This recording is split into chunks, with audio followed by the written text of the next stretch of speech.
Good morning, everybody. And I failed to say I'm with Fidelity Home Warranty. So that's it. But if there's so many changes coming out as of 2025, one of the biggest changes is going to be the R22 410A kind of being phased out. And that's really important information. We thought we'd do a whole class on it. And we want to thank all the inspectors and Monica for being here and giving us a little bit of their time and knowledge. But if your clients rely on HVAC systems that use R22 or R410A refrigerant, you may be in for a big surprise during the next service visit.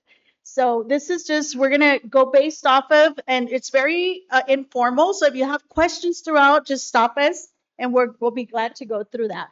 But the new 2025 refrigerant transition refers to the new U.S. federal regulation that requires use of more environmental friendly refrigerant in HVAC systems. This aims to reduce the greenhouse emission and ozone completion.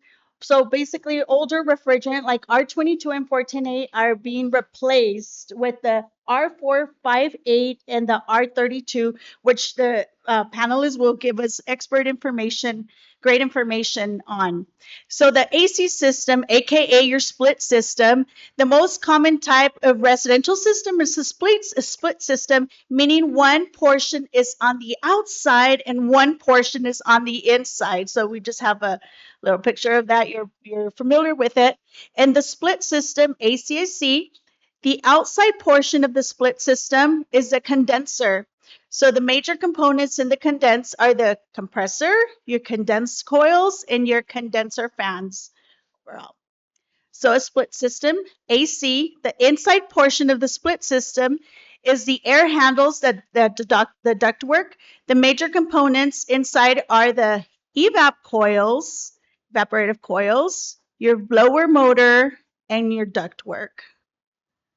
So here we have a little demonstration and you're familiar of the way it works. You have your indoor coils, refrigerant, your AC outside, the thermostat, the furnace, supplies and ductwork registry. And this one was really hard to see, but it just gives the definition of, can't see it on here. But basically what it was, well, we'll come back to that.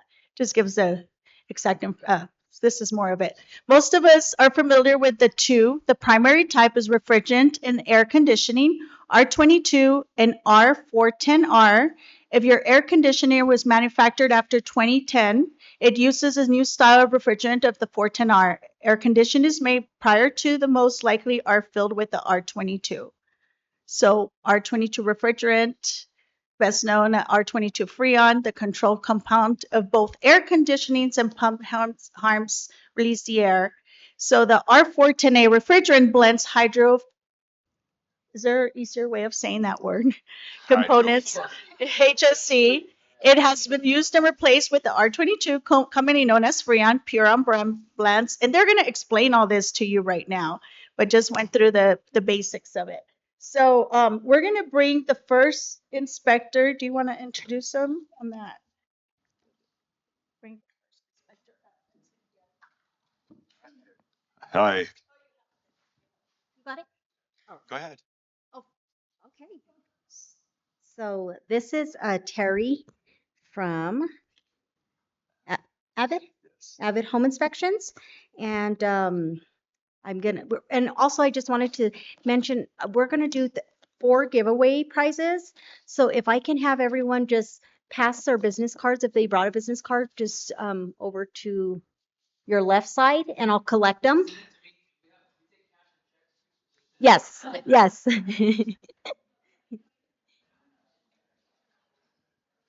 Good morning, everybody. How are we doing today? All right. Well, we're here today to talk about changes of refrigerant type. And before we get into that, I'd like to talk about some basics. One, as a home inspector, we would all like to make sure that you are aware that we are not code enforcers. Um, then some more basics that we would like to ask from you guys is to make sure that utilities are on. So this way that we can actually test HVAC systems and get them the inspection done on the day of inspections. And a crucial thing for your sellers and as listing agents that to be aware of to get these units to work efficiently and to help solve a lot of issues right away is to make sure that air filters have been changed before inspection day. We're running into a lot of dirty filters, and this will actually change the way your system operates and can cause deficiencies to be written up that really weren't really anything if the filter was clean. With that said, let's get to it. So we're here to talk about the changes of refrigerants. Refrigerant, is what how we cool the system is cooling is by evaporation and expansion. And throughout this, this gas that we have to use to make this system work, wasn't friendly to the ozone. And in the past, we had R22, which everybody knows that in 2010 started its, being pushed out, phased out, due to high global ozone depletion.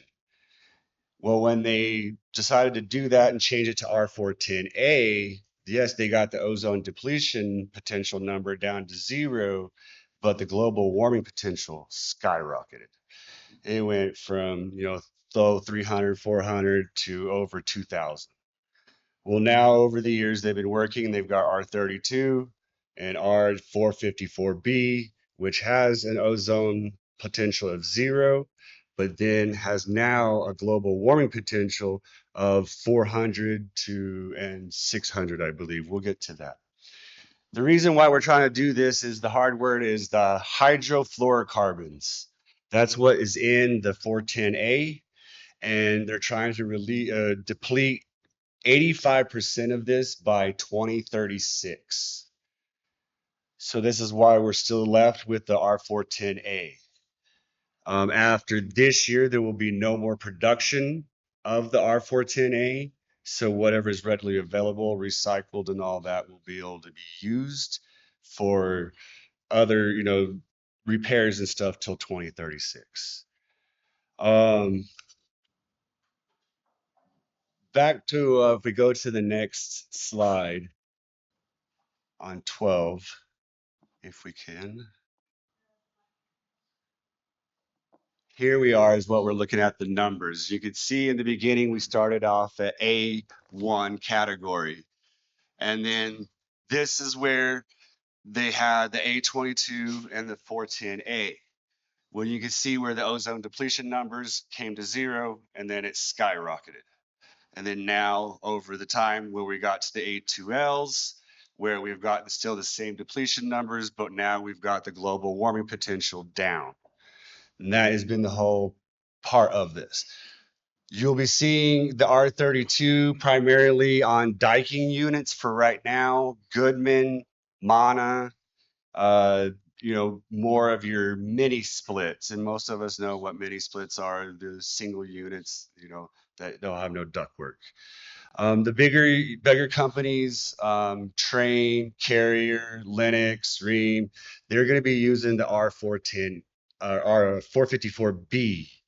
The reason why you're going to see this separation is because most of the Train and Carrier, their units operate on 410A. The 454B operates similar to the 410A. So that's why these companies are going to the 454 and you're seeing Daikin going to the 32. Looks like I am on my, yep. So like back to the point here is now you're seeing that we're trying to get the hydrofluorocarbons down by 85% in 2036. And then this is how we're going to be getting this done. And now it goes on to Monica. Thank you guys.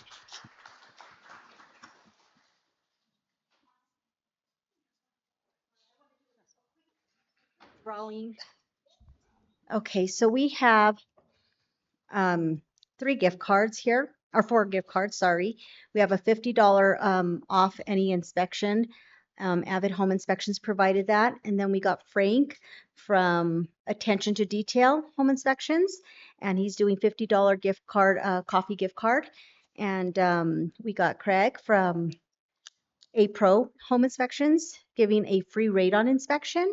And then we have Quality Home Inspections, who is giving a $25 gift card to Dunkin' Donuts. So we'll go ahead and pick out first name here. Good luck to all. Yes, good luck. And thank you for ever letting me know I had something in my teeth. Thank you for the note. I appreciate it. Like Luis Ramirez. Right There you go, Luis. on.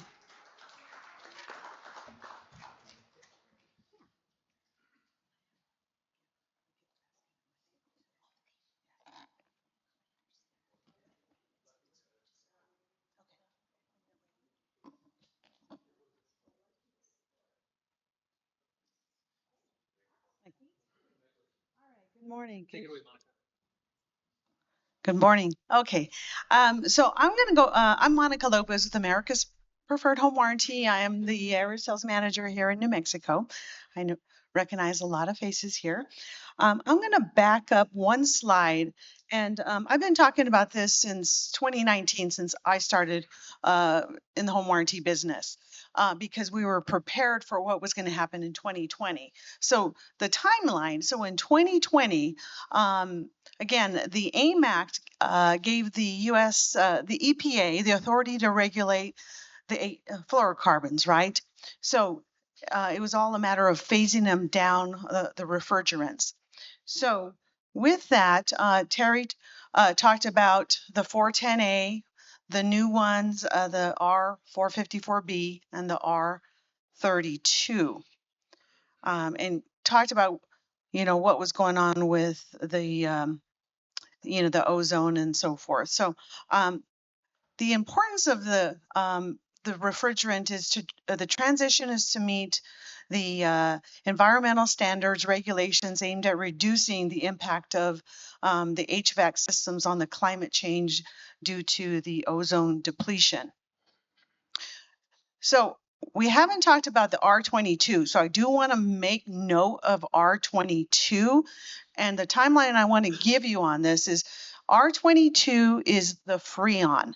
R22 are in a lot of homes that have refrigerated air that were installed prior to 2010.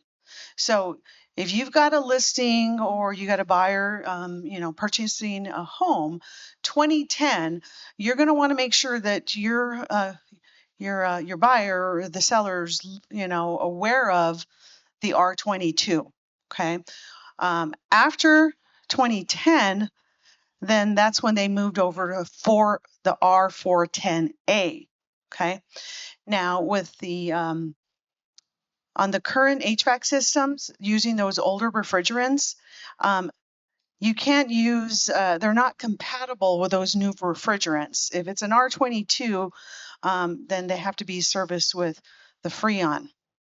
The existing systems can continue to be serviced and maintained with the 410A if parts and refrigerants are still available.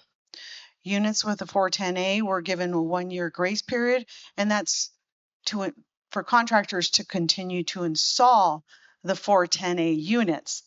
But that does end. These units can be purchased and installed until December 31st of 2025. So you want to be aware of that. That's when they're going to start going to those newer units that Terry talked about earlier. All right, R22 is no longer produced or imported into the United States. That's as of 2020. I've been talking about this in different trainings throughout the years, but again, just want to reiterate that is no longer produced or imported in the United States as of 2020. If a unit still uses R22 and it runs out, HVAC systems can still be serviced with existing recycled or recovered supply of the refrigerant until December 31st of 2025. So all of this is kind of new because there is a stockpile of the R22, and there are a lot of homes that were built prior to 2010. Just be aware of this. You don't have to be an expert in it. You've got There are subject matter experts that you can have your clients reach out to if you see it on a home inspection report. We just want to make you aware of it. Utilize your resources. We're an extension of your business, and that's why we're providing this information to you all today. All right, the law states that HVAC systems cannot be sold after the grace period of December 31st, 2025 with the 410A, to be aware of that. 410A will still be available for maintenance and repairs until the phase out of 2036.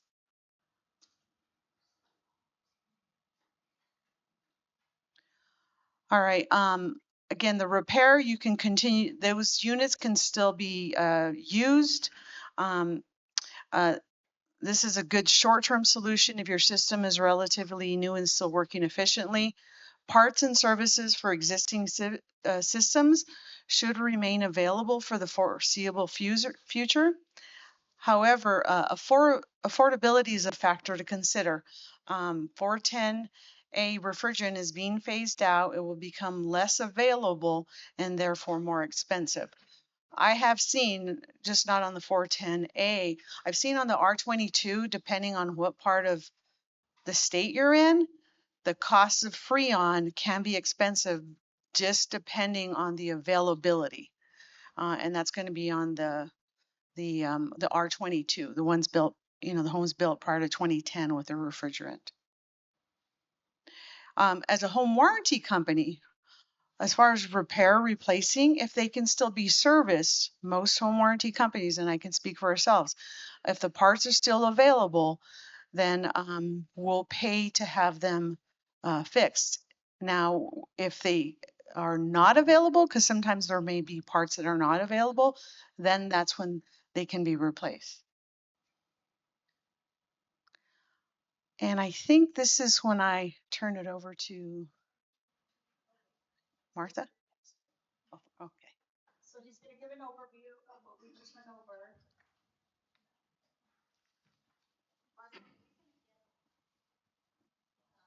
The PowerPoint.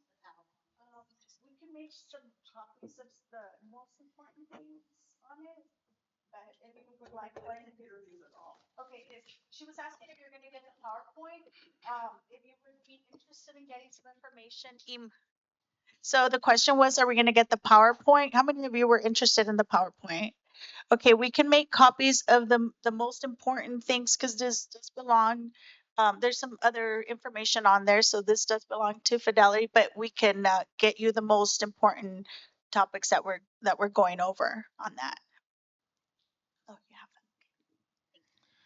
And let us know. So let us know. Leave your card with Jorge if you would like. Good morning again. Yeah, we'll kind of recap. I'll be brief. I've heard it said that blessed are the brief, for they shall be invited back.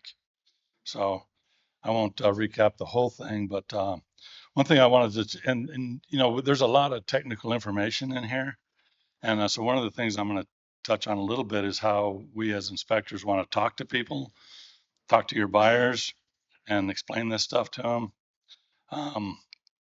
So it wasn't that long ago when I don't know about, I won't speak for the other inspectors, but it wasn't that long ago that when I would find R22, I would call that the old stuff. And when I would find R410A, I would call that the new stuff. And I'd say, oh, you're good. You got the new stuff. Well, that's no longer the case. We don't, I don't even use that terminology anymore. Although the 454B and the 32 is newer.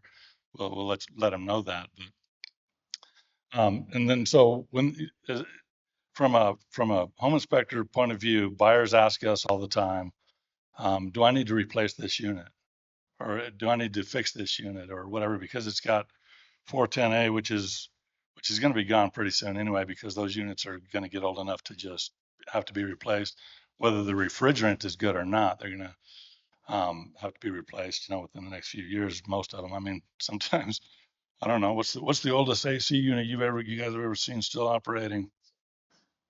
From the 70s. So it's like the old garage fridges, they never break down and all that stuff. So, one of the things that we try to, and we know, by the way, we know what you guys call us: deal killers, dream crushers. Uh, and the reason I know this because I've had somebody tell me just right to me, "You're a dream killer." So, but that's not. We really don't want to do that. We want your deal to go through. Maybe not. We're not as invested in that deal as you are.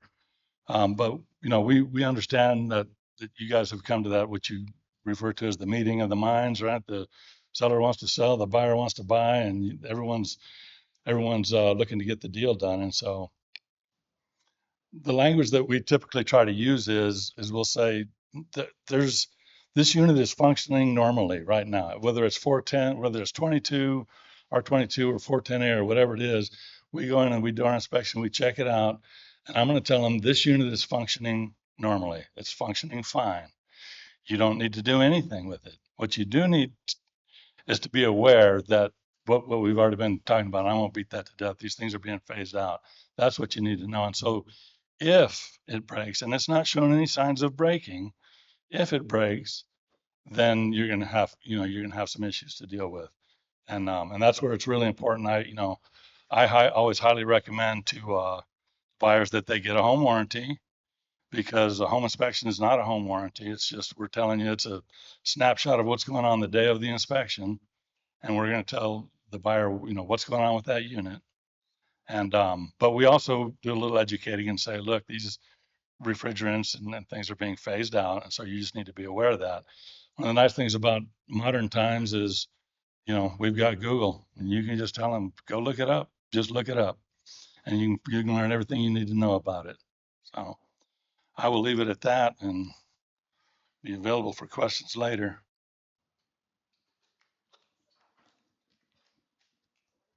Thank you, Craig and Terry and Monica. Got some more cards here, so we're gonna pull another one here. No pressure. Drum roll. Chris Lucero from Whitewood. Very nice. Congratulations.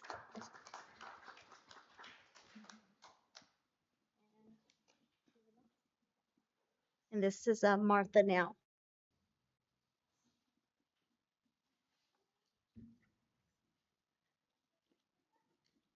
Okay, so what will happen when you put the refrigerant on the older AC unit? It's pretty much going to break. So, right? They're not compatible. It can't be done. I know you were going to talk a little bit about that. You want to touch on that? Yeah, well, the key thing is that with these new A2L refrigerants that we've kind of been discussing, R434B and R32, they operate at significantly different pressures than either of the two previous R410A or R22. So it's not just even a matter of will it work or the lines the same. It's a completely different pressure, and part of the benefit of moving to these newer refrigerants, if you look at the pros of it, is they do require less of a charge than those former units, so they're a little bit more efficient there. So it's something that you never want to attempt to mix. If you have an HVAC tech or anybody that's offering to do it or to mix, I would strongly encourage you, either do a little bit more research and advocate for yourselves and your clients, or call a different company. So Awesome. Thank you. So what you want to do is pretty much just prepare your homeowners. Can you hear me or can I use that? Font is very small here. So you want to prepare your homeowners. Part of the older models may be harder to find, which will cause a delay in repairs. The new units limit the manufacturer production, and finding HVAC specialists trained for the new systems as well. Rising cost in repairs for older systems. HVAC companies pressure consumers to purchase a new system, and technicians using parts that are not compatible. Homeowners are going to be blindsided by both replacement systems overall and cost of new equipment. So it's just be aware it's going to come up. It's going to come up on the inspections. These changes make a home warranty even more crucial to homeowners, especially during the home buying process. Like Monica said, you need to find out what companies are offering what, and a lot of us are definitely going to cover that. So, like for instance, if they happen to have a home warranty and it happens to go out, we're still going to have the R22 or 410A available. Once we no longer have it, it's going to be replaced. So different home warranties work different. You want to make sure that you at least give that, because that option to your clients, it can save them thousands and thousands of dollars, plus save your deal overall. Um, let's see. I'm going to cover meaning. Okay, so meaning if your inside unit needs replacement, but the outside does not, in order for the units to be more compatible with the new refrigerant, both units need to be replaced. Do you want to add anything to that? Part of the clarification for that, I think, is that, for a long time in this past 20 years, you would sometimes have, an air conditioning system that has gone out and, someone or someone has heard this a lot of times. Oh, we just need to replace the unit. We could tie it into your old furnace on a traditional split system. And that's going to be a lot more complicated now that we're servicing with different refrigerants here. It's more of a full replacement as opposed to a partial replacement on those split systems. So like I said, last 20 years, we've had a little bit more flexibility with that of being able to tie in, a 410A system with something, a little bit older furnace, but we're looking at full replacements now as one or the other starts to go here. So, yes.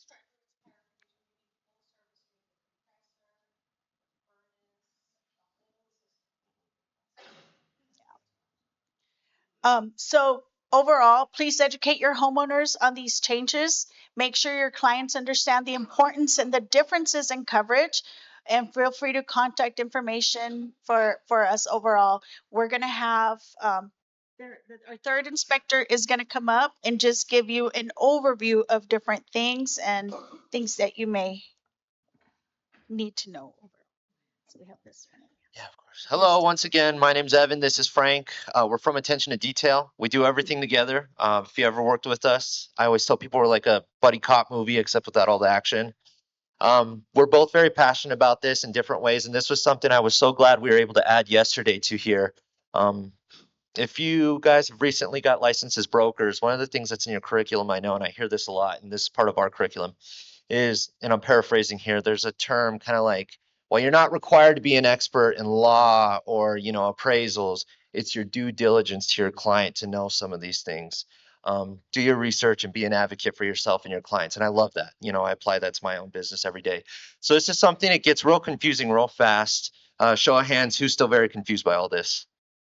Yes, I know. Me too. Me too.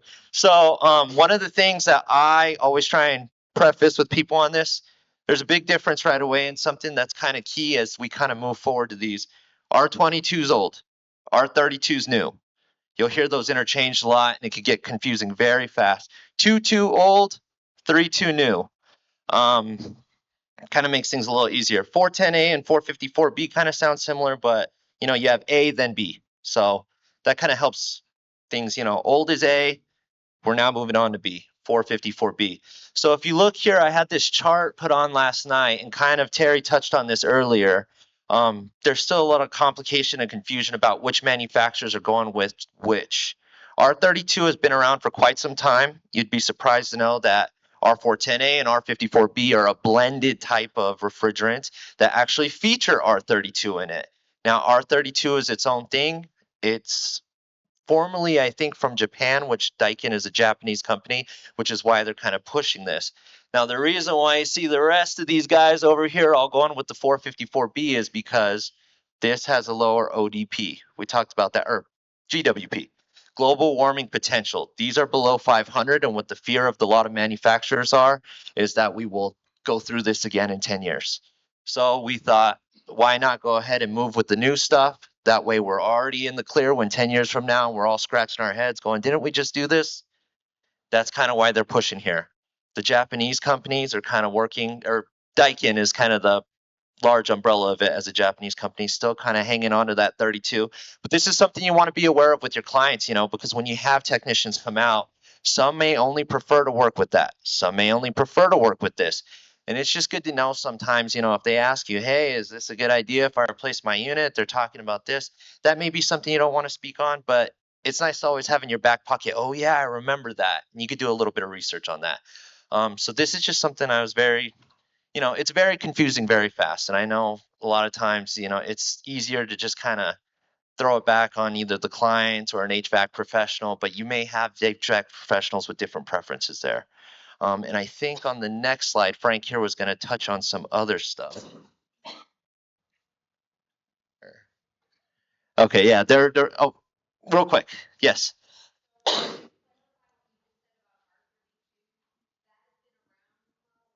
Yes. Fairly new, yes. There's some systems that use a combination of both of them? Yeah, so 410A was a blended refrigerant, and that's what we've been using since 2010. That was the replacement for R22.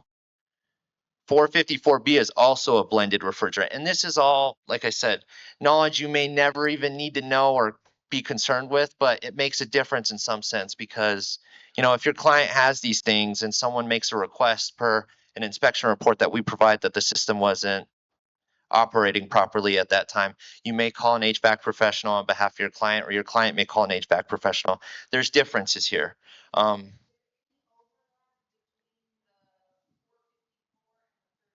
Like in terms of if you have one system using one, can they switch back and forth? Yeah, see, the key thing is here is they're both going to be very different and they can only be serviced with their individual refrigerants no matter what.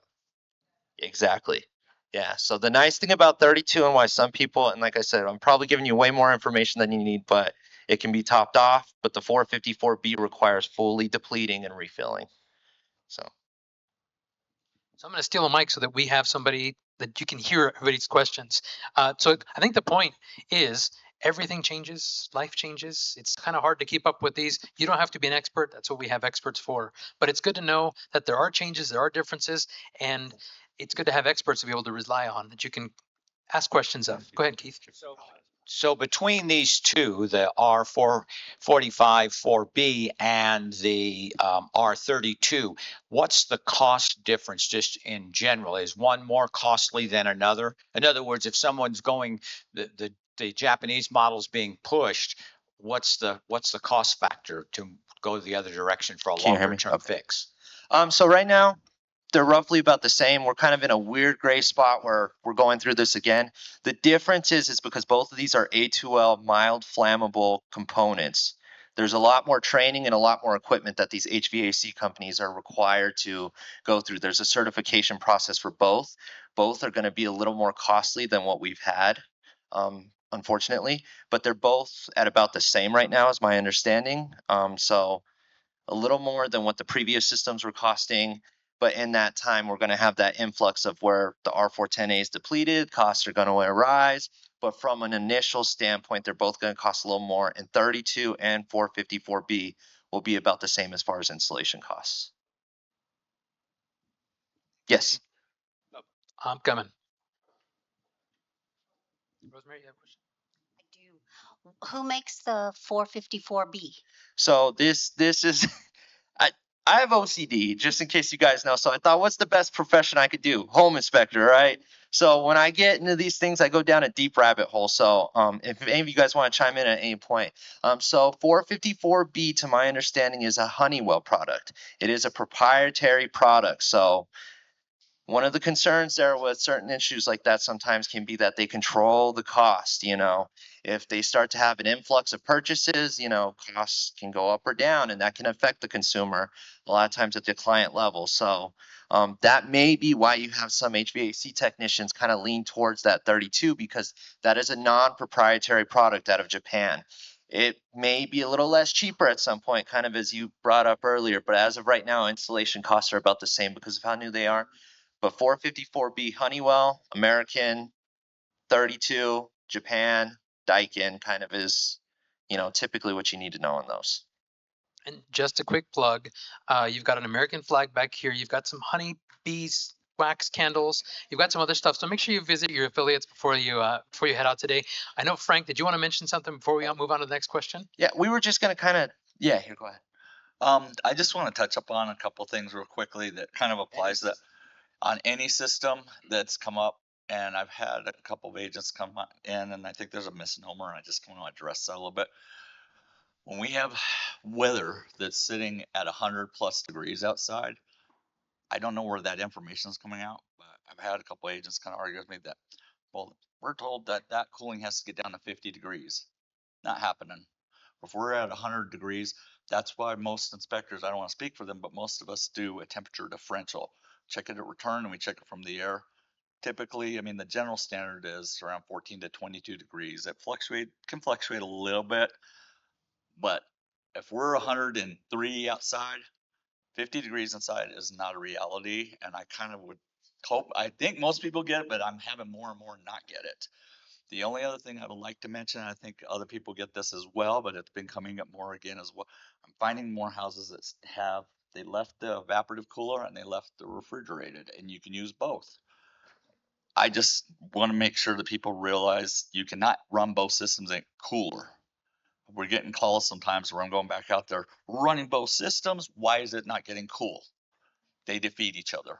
Evaporative cooler works on drawing air through. That's why you crack a window in that room, wherever you want. It draws air from the outside in through to pull through. Refrigerated air is all a pressurization system. We're closing everything up to pressurize. You run them both, you actually get less cool. And that's just something that I've been running across out in the field more and more. Kind of parlays to this. I just wanted to address that. I would love more and more people to understand that so that doesn't come up as an argument or dispute, because those are just facts of how the system operates. That's good. Thank you for clarifying, Frank. I know something about not being cool. So just if you have questions about not being cool, I can tell you. You talked about the comparison of cost of installation and the unit, they're comparable. Is there a difference between these units of energy efficiency? Well, actually, that's the thing is on R32 is actually more efficient than the 454B, but has a higher GWP. That's why most of more of the other ones are also leaning towards the 454. Yes, it may be less efficient than 32, but that number of GWP is under 500, trying to beat the market in the future. But yes, so R32 is more efficient than the 454B.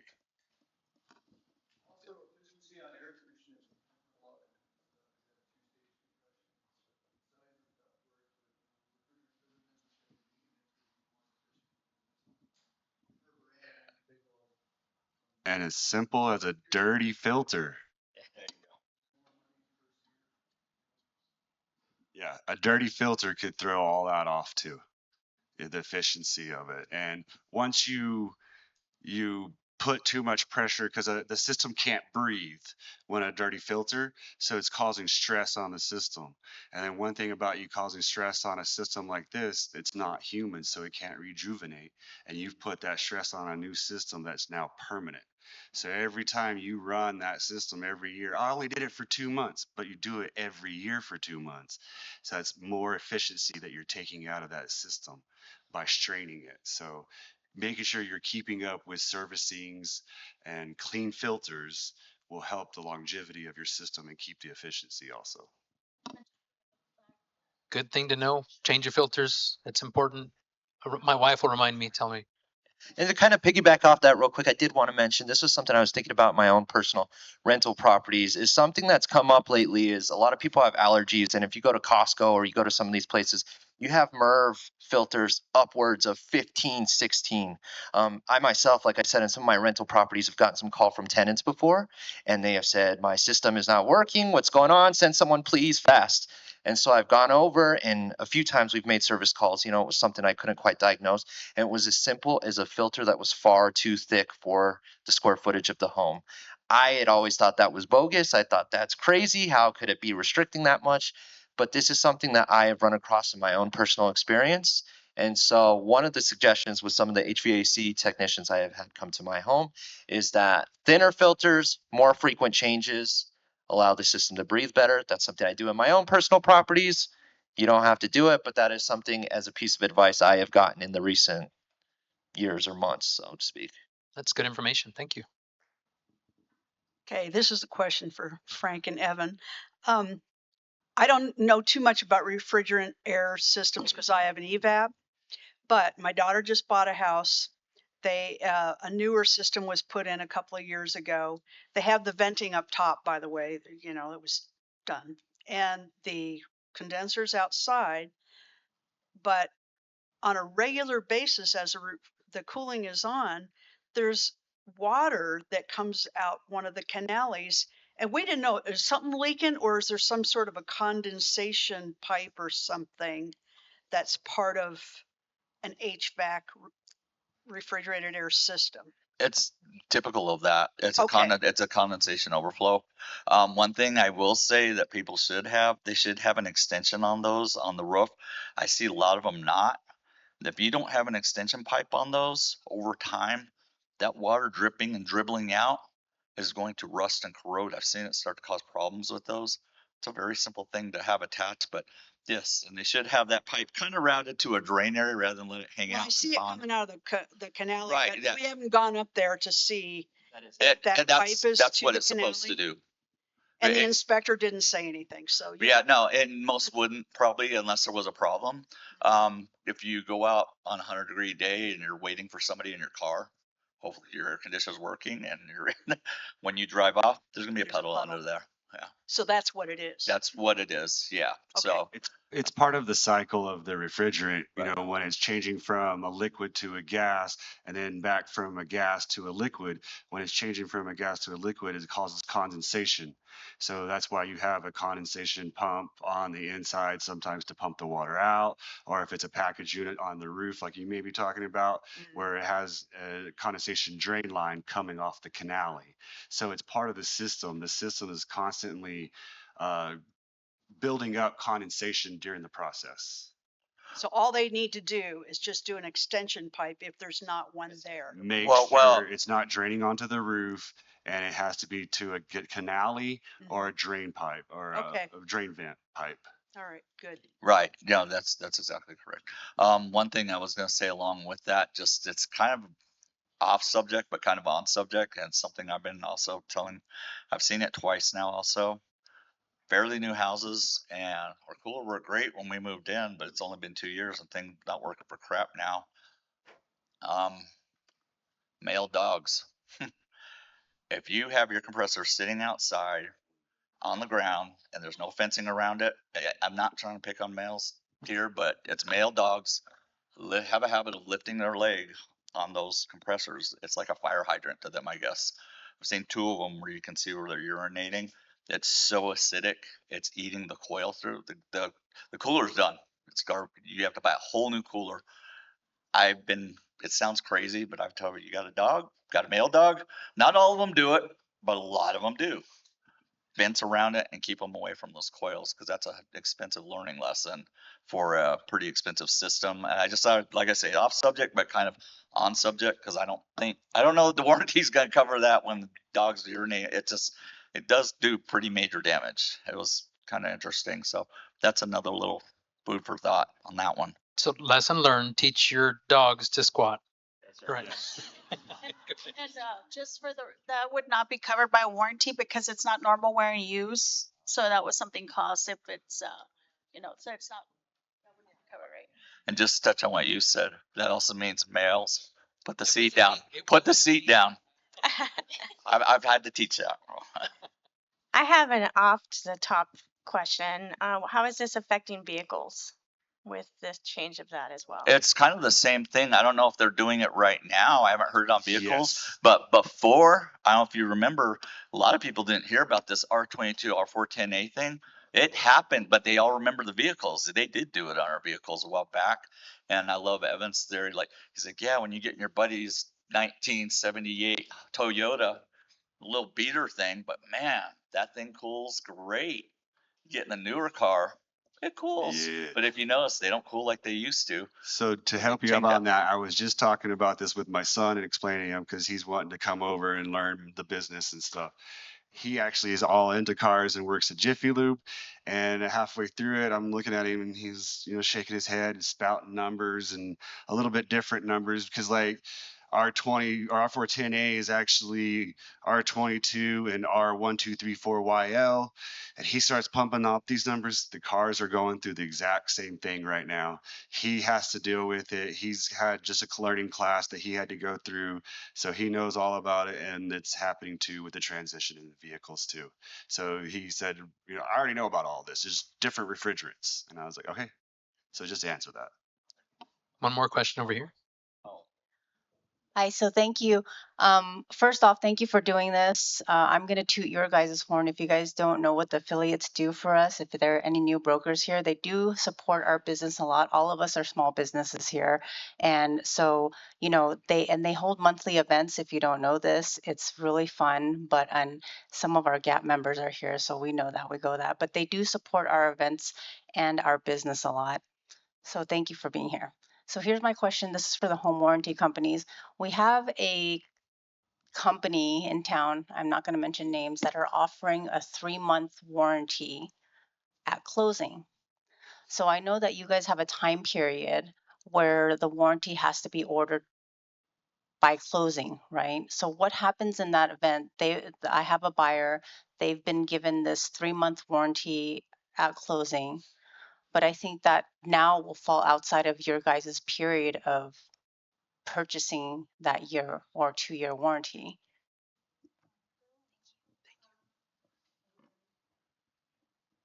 Hello? Okay.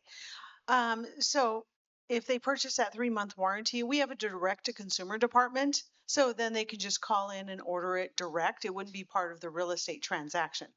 But if at closing they decide they do want a warranty, we have up to 30 days where they can still call in and get it part of the real estate transaction. But if it's not paid from title from one of the parties, then they'll just have to send in a check or pay over the phone with a credit card as part of the real estate transaction.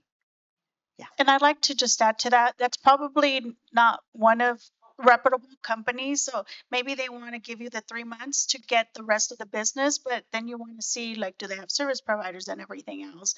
But anything 3 months, I haven't really heard. You want to go with a reputable company that's going to be here and take care of your clients.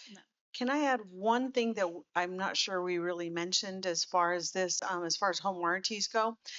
So a lot of times when buyers look at the home warranties, they want the cheapest price, right? You want to make sure everybody has choices, okay? Martha and I, I always say there's enough business to go around. Just, educate your client, give them choices. If you give them 3 home warranty companies or more than that, great. But remember, if they have any of the refrigerants we've talked about today, they want to get most of the home warranty companies, and I can speak for our own, make sure they get the upgraded coverage that has refrigerant. Refrigerant is in most of the warranty companies, it's an upgraded coverage. Good. Thank you for the clarification. I have a quick question for the home warranty people too. Just when someone calls a claim to you, do you guys look at our reports? We don't look at inspection reports. Once in a while, I'll ask for it to try to get something to go through. But basically, and I'm sure you work the same way, is like systems and appliances have to be in working condition on the effective date of the plan. So not at time of inspection. So it could have been working at time of inspection, but maybe inspection was 2 months ago. So systems and appliances have to be working on day of closing. The way we look at it is the way they call it in. Is like, did the unit turn on? Did you have cold air, things like that, but we don't look at anything else on that. Yeah, it's not required for a claim. And sometimes it might help them just to prove that it was working. So, that might help them no, but we don't, no.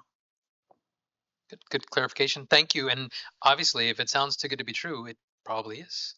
So it's kind of good to know. And thank you, Helen, for the shout out for the affiliates. We appreciate it. Go affiliates, go Gap. Do you have a question? Yes, to the HVAC people. I did an open house not too long ago. It's a new build, and they had mini splits installed throughout the house.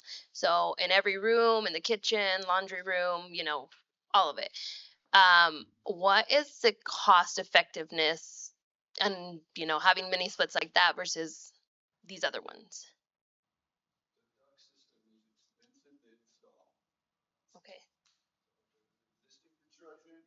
That's why you see a lot of the add-on ACs with the like roof spider ductwork, and then you have penetrations. But if they have a conventional split system, you have to have the duct plenum and the duct takeoffs everywhere. Sometimes it's easier just to put the head unit and run the refrigerant line and the communication back to the condenser. So that's maybe where it is. They also have ducted mini split systems. They do actually. That's funny. I've seen two of those. What he's talking about, they do have a ducted mini split. That's interesting to see. But but it's still cost effectiveness as far as the install. That's why it's a cheap alternative, and a lot of people do it now. Um, The longevity. the longevity is a little different with that, but as far as the ducting, like you said, it's more a cost effective way. That's why a lot of people look to that, just without tearing up their house too much, because adding that duct system is going to be pretty major. Sounds like every house is going to be different and That's longevity is going to be exactly different. true. Yep. And to do a mini split, to add the system inside the room is like hanging a picture. So like he said, there's no demolition to install ductwork. I can just poke a hole through the wall and from the outside inside and run my line and draw a little there and tack, so it's over with and done. And that you're going to see that. We're talking about duct work. I mean, we didn't even touch upon, and I don't think we want to go there. But if it has in-floor duct work that's gone bad, that's just huge. You don't even want to go there. So I have a question, and maybe we're going to cover this. So they talked about if we have to replace the whole system eventually, is that something a warranty company would cover? We're going to be covering it. Okay. So it just depends on that, but we are, and that's one of the important things. So you can also get this on as of now because they are very expensive. And you want to get one of the upgraded plans. It will be covering all of them, but on the upgraded plans, will also cover permits, code upgrades, modifications, disposal of units. So I always recommend to go with one of the upgraded, not the basic. So, but they're all going to work different. Some of them have a cap amount so that can cover pretty much everything. But one of the things I passed out right now, so the bottom line is what are the changes as of 2025? They're no longer, our 22410A are no longer being manufactured. So they're going to run out eventually. The second point, but this tells you an overview of what it is. And overall, if you get a home warranty, it can definitely help your clients and just know the differences and then get maybe one of the upgraded plans. But this is a way for you. You don't have to know all these terms, but this one kind of gives you an overview of what it is and what to expect overall. So if you didn't get one, you can get one in the back. Okay. One thing I wanted to touch upon real quick too, as far as the warranties, make sure you read your contracts. Like you can obviously get upgrades and you may not, but make sure you read through and know exactly what you've got. Not to touch upon that, I know a little bit about some of them. I think most of those are gone, but there may still be a couple lingering local home warranty companies. Make sure you read that verbiage. I'll throw one out there. And it's probably one of those ones that didn't get covered by somebody. It's a phrase that I see, and I caution you with this: warranted for repair or replacement of parts. That might look good on paper, and it might look like it's covered and it gets the job done. If you're looking at a 50-year-old boiler system or a 60-year-old furnace, there's no parts available for that. That's a reality. And it gets the deal done and everybody's happy, but that buyer sure isn't. When they call, have to pay that deductible. Oh, sorry, no parts available. It's not covered. That's just playing with words, and I feel passionate about that. I cringe when I see that phrase on a warranty thing. But again, big national companies, more than likely, you're not going to see that phrase. That's more your smaller local. And like I said, most of those are gone now. But if you do decide to use one, I just really strongly recommend you read those contracts and read that verbiage. Let me put a plug in overall for inspectors and getting inspections done. You can buy me a wine later. No, just kidding. One of the things on new construction, and you mentioned new construction with mini splits, I strongly encourage, and I do a lot of brand new homes, that they have an inspection done privately. It's not required, obviously. It's a brand new. I cannot tell you, and not just with one builder, with many builders, what has come up. And to me, they'll certainly fix it and they'll get out there within, a few days or whatever. The last one I had, the heater wasn't hooked up correctly. Okay, so the homeowner bought the new home and now they've got to wait for somebody to come in and fix the heater. Some of them where there's an alignment for, electrical plugs, and they bought a brand new home and now they're looking at a plug that's slightly angled. You wouldn't notice it on a quick walkthrough, but when they do it, garage doors that don't open correctly, all of those things. So I just have it done. The worst one was one where the sewer line wasn't connected. Now that won't show for a few days, but when it does, it becomes very obvious. And they just bought a new home. It just happens. So I have a complete home inspection. They pay for it and I encourage them, but I tell them it's the best way to do it. So when you move in, every single thing is done. And and there's usually a checklist that they have to go back and do and get it fixed correctly. So just a plug, because new construction, a lot of people say you don't need an inspection. No, you don't. But that homeowner is going to be a whole lot happier when those 10 or 15 items, and there can be that many, are fixed. Doors that don't close correctly, bathroom doors that don't hinge correctly just because of, plumbing. I think we all agree with that one, right? Yeah. Yeah. And we all have very many stories to share about that exact experience. Better to Especially be, on the stucco too. that's right. Better to be safe than sorry. And it's good to know. It's good peace of mind. If there's nothing comes back from the report, you still feel better about what you've purchased and what you've done. So it's good. This is a home warranty question. If you have a client who currently has a home warranty, 1 year, 2 years, but now the time has come for them to sell it, does that current home warranty, would it transfer to a new buyer, the current one they have, or do they have to get a specific one for the new buyer? Our warranty does transfer. So if there's 9 months remaining, then yes, it does transfer. They just have to, the seller just has to fill out a transfer form at time of closing, and it'll transfer the remaining months of the warranty. Ours transfers as well. One thing I recommend is sometimes getting it prorated. Get the money back for the 9 months, let's say, and then you start the 1 year. That way they get a full year, but they're both available. Yes. Good question. Thank you. So it sounded like you confirmed earlier in the discussion that the cooling ability from R22 to 410A was not as good. My mother was whining about that the other night, and I'm like, I'm sure you're wrong. But it sounds like she's the one who's right on that. But please comment on going from 410A to one of the other newer types. Is there any difference? Is one better than the other? Are they all about the same now? Any information on that? I think as you mentioned, you said we based off the numbers online, if you look at the figures from HVAC professionals, that the 32 is technically more efficient, but you're going to see a lot more of the manufacturers going with the 454B because of that. Because again, we don't want to be in this position 10 years from now, right? And that was something I kind of touched on earlier. So a lot of the larger manufacturers are going with that Honeywell product that's below that 500 GWP in the event that this comes up 10 years from now. So my understanding is they both are more efficient than 410A Yes. on paper. Yes. So Which R32 is more efficient. It's going to be more efficiently in the way it processes. So yes, in cooling, the electricity that it uses to go through a complete cycle from turning from liquid to gas back to liquid, and then again, it's a shorter cycle, it's a cleaner cycle, so it's running more efficiently than what it takes to run 454B. Well, typically, I think it would probably be better defined as less in costs on your utility bill to achieve the same amount of cooling that you did with the older systems. If that, that's how I would probably. Yeah, that's exactly. Yeah. And then the reason why they're doing the 454B is more because it's similar to the 410A.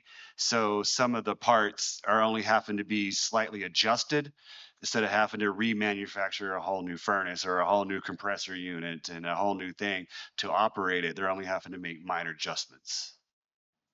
And just a reminder, there will be a quiz at the end so that you can,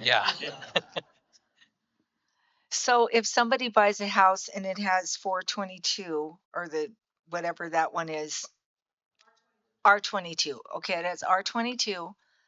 It's working, it's fine. will home warranty cover when that breaks down to a brand new unit? Also, like with the furnace, how old does the furnace have to be for a home warranty plan to cover it if it needed replacement? Okay, so we're still gonna have R22 available. If we still have it available, we're gonna use that. Once we run out, we are gonna replace the unit at that point. And what was the second part?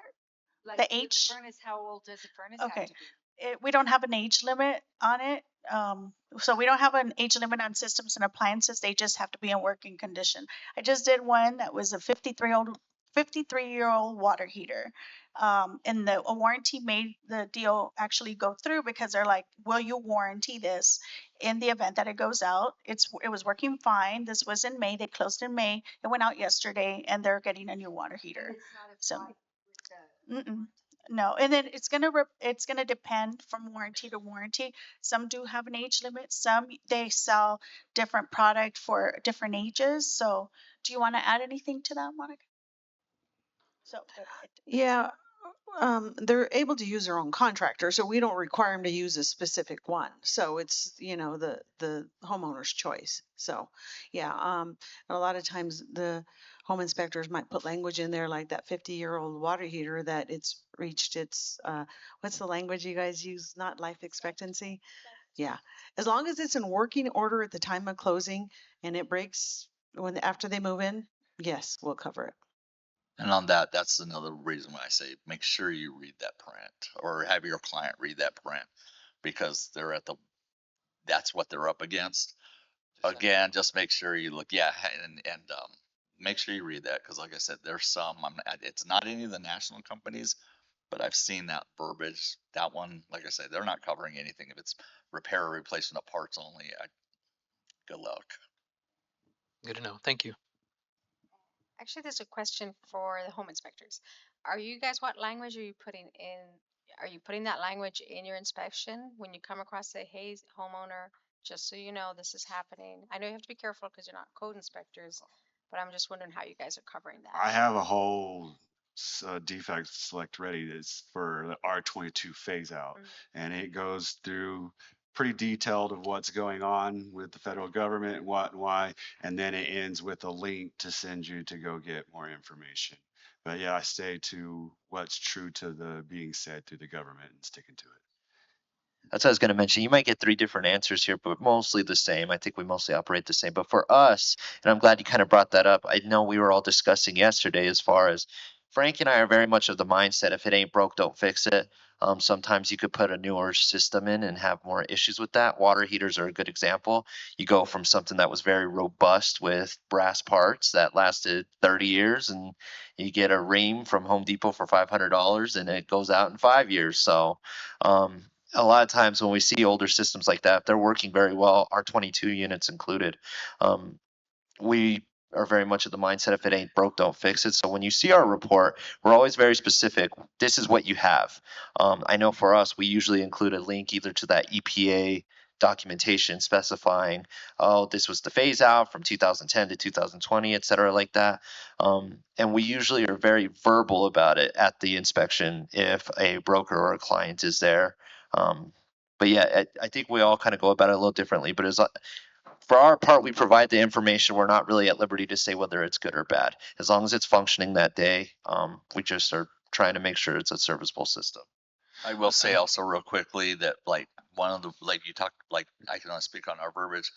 One of the things I noticed that other inspectors use too sometimes is we cannot determine how much life is left in that unit. I will say there is a standard on furnaces in particular. They say, yeah, it's a typical language. It says 25 years. I've seen furnaces 50 years old still going. Yes, I still put that language on there and we usually talk to people, but I can't ding a perfectly good working. Is it super efficient? Probably not. But if it's safe and in good working order, we're not in a warranty company. There's a difference. If you have a warranty inspection, and this has nothing to do with these warranty company, I'm talking about one that's an inspection warranty company, if there is one out there, you'll see that language get real interesting there. But as far as inspection, on our part, we check it. Does it work or does it not? Is it safe? Yes. I'm not going to ding it for its age, but the odds are kind of against it, but that's reality.